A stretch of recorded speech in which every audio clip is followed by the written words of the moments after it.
கடவுள் வரமாக தந்த தலைவர் என்றும் கங்கையின் மகன் என்றும் தம்மை கூறி வந்த பிரதமர் மோடி பயாலஜிக்கலாக தாம் பிறந்திருக்க வாய்ப்பில்லை என்று கூறியுள்ளது புதிய சர்ச்சையை கிளப்பியுள்ளது. மக்களவைத் தேர்தல் பரப்புரைகளில் பிரதமர் மோடி ஆற்றி வரும் பேச்சுக்களும் கருத்துக்களும் சர்ச்சையாகவும் பேசுபொருளாகவும் மாறியுள்ளன. மதவெறுப்பு மற்றும் மாநிலங்களுக்கு இடையே பிரிவினையை உண்டாக்கும் விதமாக பிரதமர் மோடி பேசி வருவதாக எதிர்க்கட்சிகள் தொடர்ந்து கண்டனம் தெரிவித்து வருகின்றன.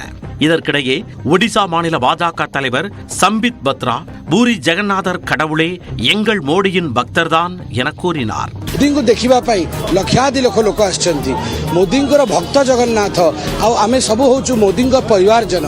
பத்ராவின் பேச்சுக்கு கண்டனங்கள் எழ தான் வாய் தவறி கூறிவிட்டதாகவும் அதற்காக வருந்துவதாகவும் கூறினார். 3 நாட்கள் விரதம் இருக்கப் போவதாக அறிவித்தார். இந்நிலையில் உத்தரப்பிரதேசத்தில் நியூஸ் 18 நிறுவனத்திற்கு பிரதமர் மோடி பிரத்யேக பேட்டி அளித்தார். அப்போது தொடர்ந்து சோர்வடையாமல் பணியாற்றுவது குறித்து தொகுப்பாளர் கேள்வி எழுப்பியிருந்தார். அதற்கு பதிலளித்த பிரதமர் மோடி தான் மனித பிறவி அல்ல என்றும் தன்னை இந்த உலகிற்கு அனுப்பியது பரமாத்மாதான் என்றும் கூறியுள்ளார். ஏதோ ஒரு விஷயத்தை நடத்தியே ஆக வேண்டும் என்பதற்காக ஒரு கருவியாக கடவுள் தன்னை இந்த பூமிக்கு அனுப்பியுள்ளதாகவும் மோடி கூறியிருந்தார்.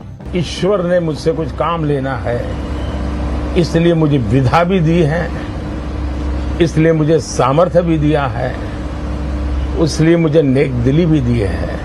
தாம் பெற்றிருக்கும் இந்த ஆற்றல் சாதாரண மனிதரால் பெற்றது கிடையாது என்றும் அது கடவுளால் மட்டுமே கொடுக்க முடியும் என்றும் தன்னை பற்றி பெருமிதம் தெரிவித்தார். வேட்புமனு தாக்கல் செய்யும் முன்பாக வாரணாசி கங்கை நதியில் நீராடி பூஜை செய்த பிரதமர் மோடி தான் கங்கை நதியை தாயாக பார்ப்பதாகவும் தன் தாயின் இழப்பிற்கு பிறகு கங்கை தன்னை மகனாக ஏற்றுக்கொண்டுள்ளதாகவும் உணர்ச்சி மிகுந்து பேசியிருந்தார்.